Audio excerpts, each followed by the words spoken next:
Bonjour à tous, c'est Grégoire de chez Aquamiroir. Eh bien voilà, on se retrouve déjà pour une nouvelle vidéo. Je vous avais dit que ça allait s'enchaîner ici en ce début d'année. Aujourd'hui, je vais vous parler d'un animal que vous connaissez tous. Alors on ne va pas enfoncer des portes ouvertes parce que vous savez qu'il y a des choses à dire sur absolument tous les animaux, même les plus communs. Eh bien aujourd'hui, je vais vous parler d'une espèce qu'on trouve dans la plupart des aquariums. Et si ce n'est pas le cas, on devrait la trouver dans tous les aquariums. Eh bien j'ai nommé la Caridina multidentata, parfois connue encore sous le nom de Caridina japonica, ou encore la crevette nettoyeuse ou crevette d'Amano. Donc c'est parti pour un topo sur la Caridina multidentata. La crevette nettoyeuse, quand on parle d'elle, eh bien elle est totalement indissociable d'un grand nom de l'aquariophilie. J'ai nommé Takashi Amano. Takashi Amano, il a véritablement révolutionné le monde aquariophile tel qu'on le connaît. Il a, dans les années 80, commencé à faire des photos d'aquariums particulièrement plantés, particulièrement naturels. Le but, c'était de créer des paysages structurés, élaborés, réfléchis et toujours dans un aspect planté, naturel. Donc vraiment quelque chose de magnifique. Il en prenait les photos et il les exportait dans le monde entier. Il a véritablement lancé ce que l'on connaît aujourd'hui sous le nom d'aquascaping. Avant lui, les aquariums étaient beaucoup plus basiques, on ne s'intéressait pas trop à cela, et donc c'était un photographe à l'origine, un aventurier également, il a énormément voyagé et il avait la passion des aquariums.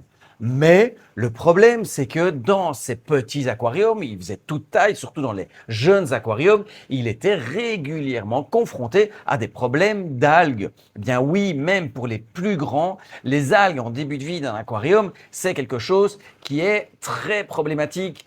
Ça nous touche absolument tous. Eh bien, notre ami Takashi Amano, grâce à son sens de l'observation, il a remarqué dans les rivières de l'endroit où il vivait, dans la préfecture de Niigata au Japon, que de petites crevettes avaient tendance à consommer les algues qui se trouvaient sur les rochers. Et donc, après de nombreux essais avec d'autres poissons, il a été trouvé un pêcheur local qui vendait les petits animaux qu'il pêchait naturellement dans l'endroit où il se trouvait pour les revendre à une forme d'aquariophilie un petit peu marginale. Et il lui a pris toutes les crevettes qu'il avait. Il a compté à peu près 7 espèces de crevettes et il les a toutes testées. Et l'une d'entre elles, la Yamatonuma, eh bien, il a remarqué que cette crevette était particulièrement efficace pour manger les algues et était particulièrement robuste. Il est donc retourné voir son pêcheur et il lui a dit qu'il allait lui acheter toutes les crevettes Yamatonuma qu'il pouvait trouver. Son pêcheur pensait qu'il était complètement fou et il a commencé à pêcher, à essayer de retrouver partout ces crevettes-là. Il lui en a fourni plusieurs milliers et Amano les a placés dans tous ses bacs et le résultat était sans appel. Ces bacs étaient débarrassés de tout type d'algues et étaient devenus absolument magnifiques. Il a voulu exporter cette trouvaille dans le monde aquariophile occidental et là, on lui a littéralement ri au nez. Des petites crevettes grises, absolument sans intérêt visuel, eh bien, ça n'avait absolument aucun intérêt. Alors, ce qu'il a fait, c'est qu'il a fourni lors d'expositions aquariophiles des aquariums complets avec la décoration, avec les plantes, avec les habitants et évidemment parmi ces habitants, une quantité incroyable de crevettes. Et là, le monde a été stupéfait de voir des aquariums aussi propres, aussi limpides, exempts de toute algue. Et c'est à ce moment que l'on a remarqué justement que l'on a pu constater l'efficacité de notre petite crevette, la Caridina japonica, non pas comme élément décoratif, mais comme élément utilitaire dans nos aquariums. Et là, ça y est, la crevette pour les aquariums était née. Auparavant, c'était vraiment quelque chose d'anecdotique. Et après l'introduction de la japonica dans les aquariums domestiques de tout un chacun, la crevettomania était née. Cette petite anecdote, je la tiens notamment de ce livre, pas entièrement, mais là-dedans, on trouve énormément d'informations très très utiles. Eh bien, ce livre-là, je sais qu'aujourd'hui, il est devenu pratiquement introuvable. Pourtant, c'est un très très beau livre, il y a énormément d'informations utiles. C'est un livre édité par Takeshi Amano, il est en français. On en a encore quelques-uns au magasin pour ceux que ça intéresse. Voilà, donc très très très très beau livre que je vous recommande. Mais le petit problème que l'on avait avec la Caridina japonica, c'est que elle ne se reproduisait pas en aquarium, pas du tout. Donc tous les individus disponibles, tous les milliers, les millions, les milliards d'individus étaient tous issus de prélèvements naturels au Japon, mais également dans les îles et dans le continent alentour. Donc, pour faire face à la demande en crevettes qui était exponentielle, eh bien, on a commencé à chercher d'autres espèces et c'est ainsi que sont apparus sur le marché les Caridina logmani, les Neocaridina davidi, qui sont des crevettes qui effectuent tout leur cycle en eau douce et donc où la reproduction est possible et même facile. Et de cela sont nées énormément de formes très très colorées qui sont aujourd'hui communément proposées dans absolument tous les magasins d'aquariophilie. On a chez les Logmani les Crystal Red, Crystal Black, on a des Hulk, des Pinto. Chez les Davidi, on a les Red Cherry, les plus connus, les Bloody Mary, les Sakura, les Orange Fire, les Blue Diamond, une quantité presque infinie de colorations qui permettent d'égayer les bacs, particulièrement les petits bacs, car ces crevettes-là sont beaucoup plus petites que la japonica, mais au moins elles peuvent se reproduire totalement en eau douce et donc l'élevage est assez facile. En 2006, la japonica a officiellement changé de nom, car même si elle était connue depuis 1860, eh bien on a remarqué qu'en fait, elle correspondait à une espèce encore plus ancienne qui avait déjà été décrite. Et donc, la règle de primauté a été d'application, et donc la Caridina japonica a été renommée en Caridina multidentata. Alors, la Caridina multidentata, elle appartient à une famille de crevettes que l'on appelle les Attylidés. Et les Attylidés, c'est une famille particulièrement qui a rencontré particulièrement beaucoup de succès lors de son évolution. Elle est présente sur la Terre depuis, tenez-vous bien, le Jurassique. Donc vraiment du temps des dinosaures. Et donc, elle a pu coloniser l'entièreté de la planète. De plus, tout comme la Caridina multidentata, la plupart, beaucoup de ces Attylidés passent par un stade d'eau salée lors de la reproduction. La larve est planctonique et peut donc, dans certains cas, voyager à travers les courants marins pour coloniser encore plus d'endroits sur la Terre.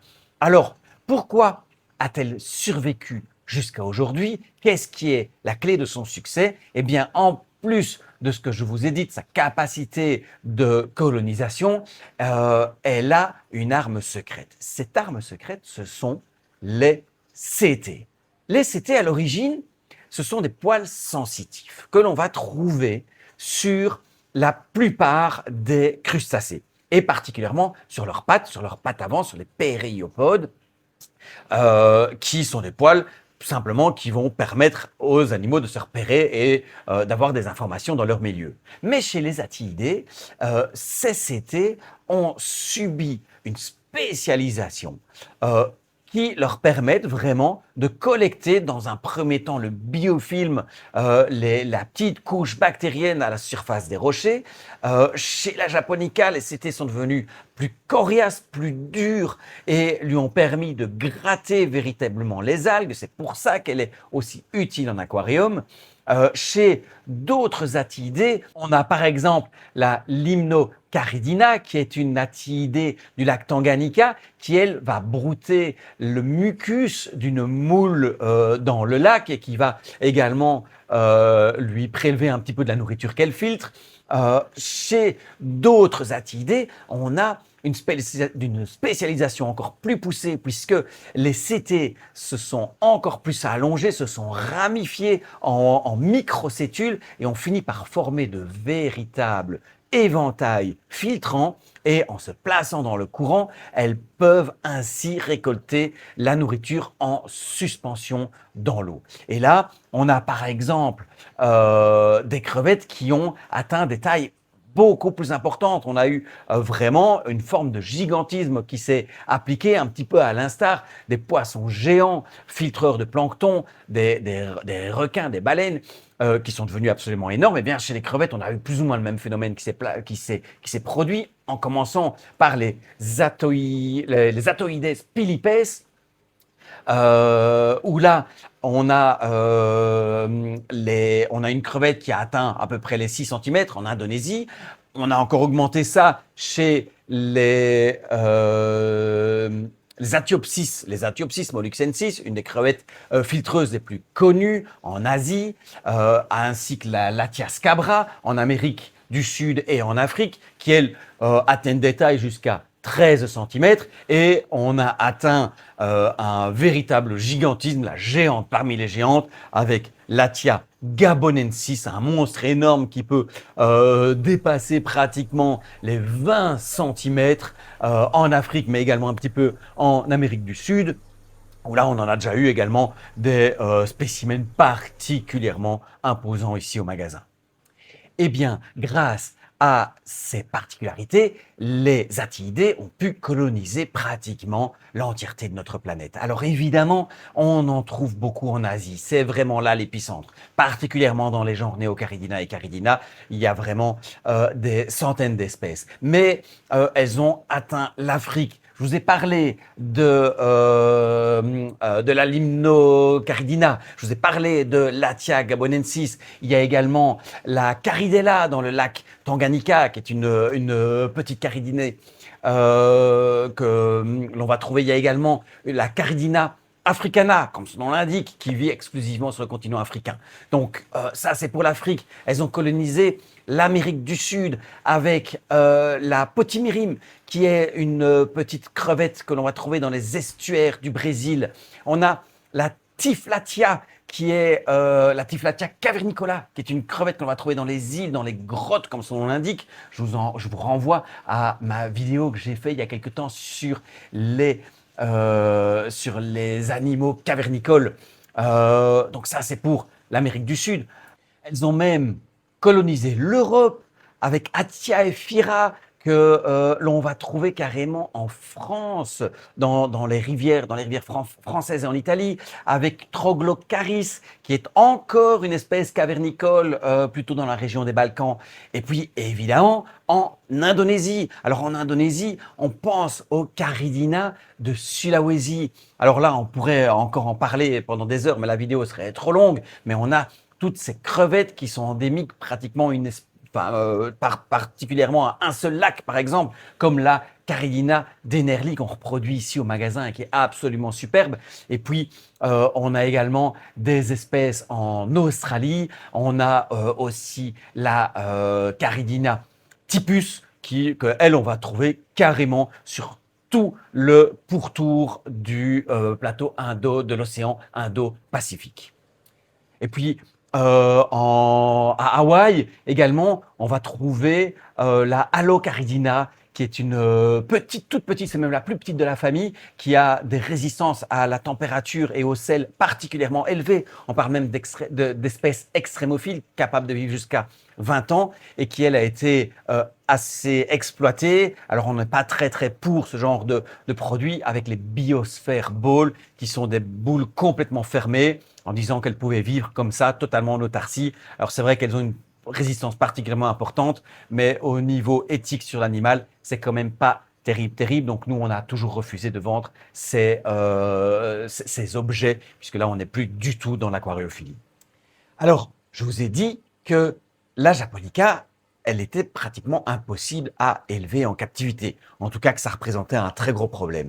Ça vient en fait de son mode de reproduction très particulier, enfin pas si particulier que ça parce qu'il y a beaucoup d'animaux qui ont recours à ce genre de reproduction où la larve doit passer par un stade d'eau salée. Alors comment est-ce que ça fonctionne exactement? En fait, la crevette, elle vit en rivière et elles vont s'accoupler, pondre des centaines, voire des milliers d'œufs, donc vraiment une grande quantité d'œufs, et les œufs éclosants vont relâcher des larves planctoniques. Forcément, le courant de la rivière va emporter ces larves vers la mer, vers l'océan, et c'est là qu'il y a un phénomène qui va se passer et qu'on voit qu'en fait, c'est une stratégie vraiment très efficace pour les animaux. En fait, une fois que l'eau douce de la rivière se heurte à l'eau salée des océans, eh bien, on a un blocage littéral. Le courant s'arrête complètement. C'est ce qu'on appelle le point nodal.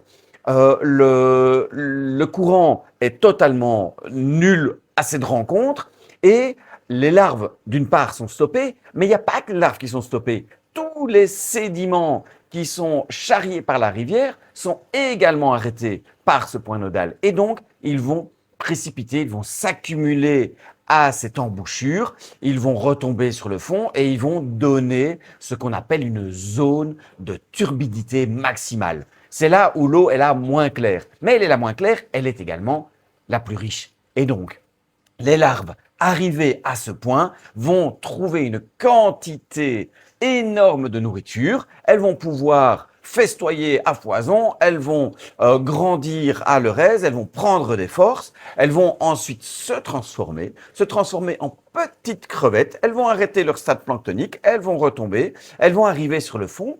Et là, on a un deuxième phénomène qui se met en place au niveau des marées. En fait, on a ce qu'on appelle la cale salée. La cale salée, qu'est-ce que c'est? Eh bien, l'eau de la rivière qui est douce est plus légère que l'eau de mer salée, donc plus lourde, et on va avoir une espèce de stratification avec l'eau douce qui va passer au-dessus et au fil des marées, l'eau de mer qui va passer par en dessous et remonter le lit de la rivière. Les petites larves vont ainsi bénéficier, alors qu'elles ne sont pas encore très costaudes, d'un véritable tapis roulant pour les ramener vers les terres. Et une fois qu'elles sont un peu remontées, elles ont pris des forces et elles vont pouvoir commencer leur véritable vie d'adulte. Donc vous voyez, c'est vraiment un mécanisme très particulier qu'on trouve à l'embouchure des rivières et des fleuves et que des crevettes comme les japonicas,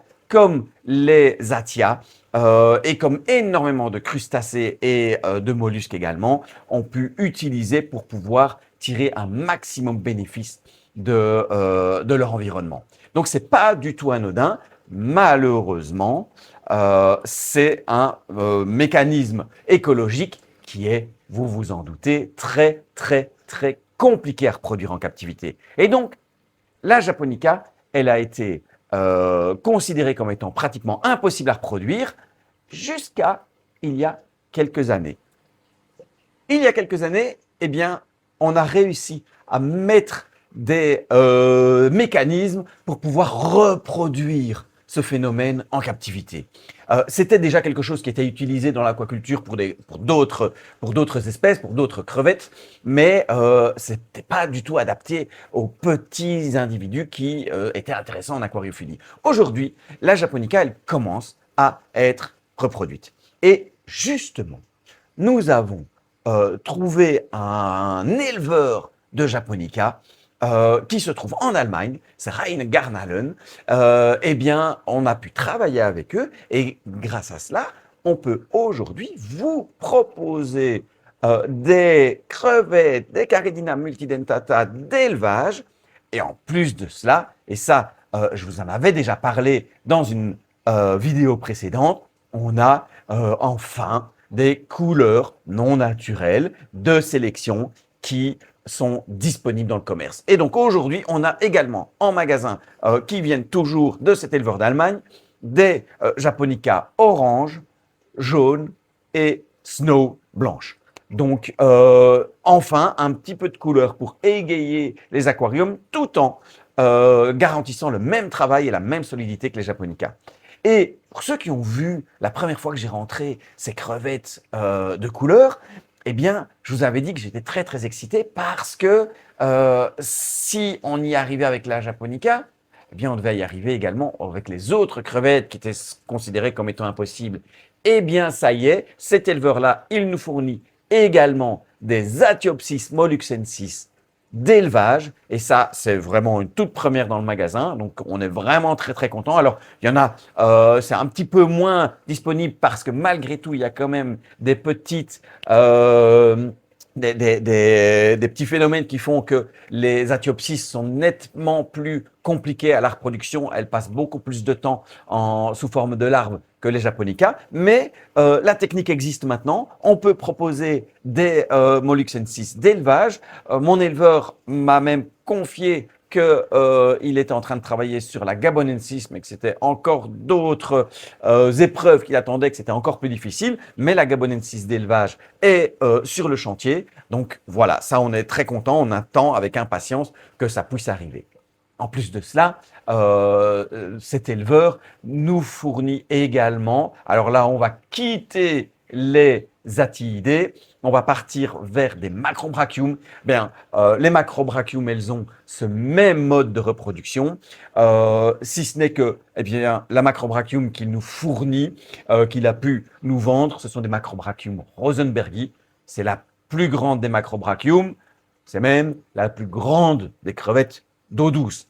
Et absolument sans, il n'y a pas photo là-dessus. La macrobrachium, c'est près de 30 cm de corps et, tenez-vous bien, 30 cm de pince. Donc, c'est vraiment une crevette absolument géante. C'est une crevette qui est beaucoup reproduite sur le continent asiatique, dans des grandes fermes d'élevage qui ne sont pas adaptables au japonica, mais parce que notamment les larves sont carnivores et voilà, c'est vraiment des crevettes qui sont extrêmement costaudes, qui tiennent très très bien. Et donc voilà, c'est une autre méthode de reproduction. Et si on peut adapter la reproduction des Caridina multidentata au macrobrachium rosenbergi, l'inverse n'est pas vrai du tout. Mais donc, cet éleveur nous propose des macrobrachium rosenbergi en plus des Atiopsis molluxensis et bien sûr des Caridina multidentata d'élevage. On est vraiment très très content de pouvoir travailler aujourd'hui avec lui et ça va également protéger bien sûr les stocks naturels de multidentata puisqu'on voyait déjà qu'il y avait des variations saisonnières dans ce qu'on pouvait avoir de disponible. Maintenant, ce n'est plus le cas, c'est totalement maîtrisé. Et donc ça, c'est une excellente nouvelle pour l'aquariophilie et pour le milieu naturel. Et voilà pour la présentation de cette crevette absolument plus fascinante qu'il n'y paraît au premier abord. Et donc, j'espère que vous avez appris des choses. N'hésitez pas à commenter cette vidéo, à la partager. C'est vraiment ça qui fait vivre la chaîne. Donc, ça nous fait très plaisir que vous soyez toujours aussi nombreux et de voir tous vos commentaires très, très positifs. Merci à tous et à bientôt. Salut!